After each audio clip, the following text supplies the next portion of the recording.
Okay, I'm doing my monarch tours, but I'm going to talk about something that I don't think a lot of people talk about, and that is what is called the arthropod head problem, or the great appendage debate.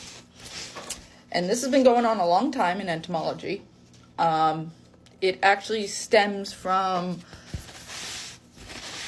older studies, like we're talking like Linnaeus studies, between the comparison of all arthropods,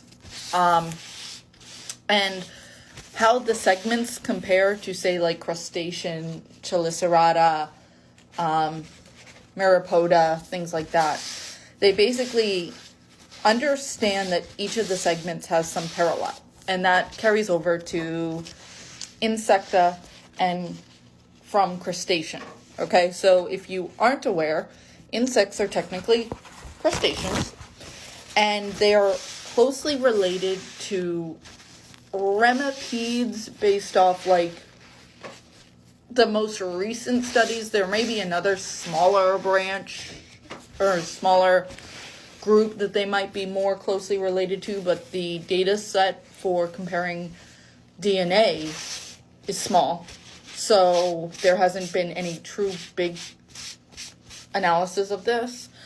But one of the morphological problems is, how do you get the proboscis of, say, like a butterfly when you compare to the mandibles or chelicerata?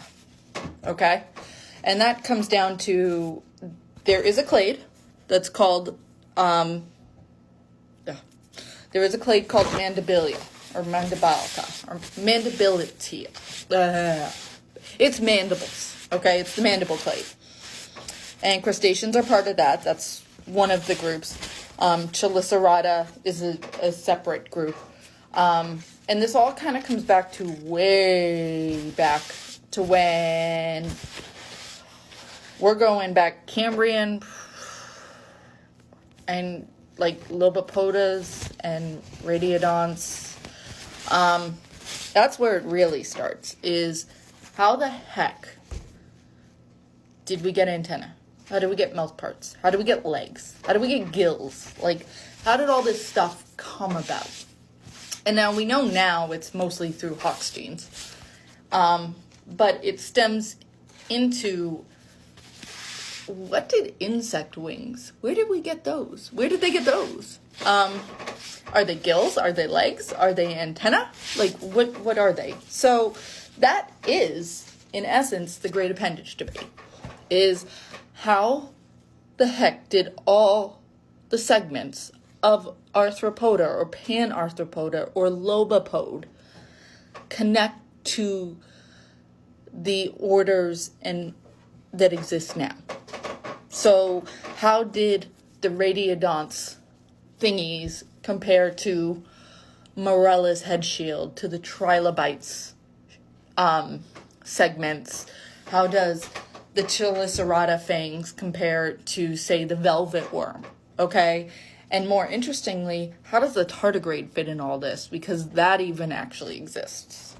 So the core concept is the appendages in the modern families and the modern orders should tie or have some ancestral links. But again, now we're getting into convergent evolution as we get longer and longer. Okay? So it was dubbed the arthropod head problem. It's more recently become the great appendage debate, and it depends on what time frame and what group you're looking at and what appendage you're looking at. So that's how you can go from the moth proboscis to Morella's gills. It's got to come from somewhere.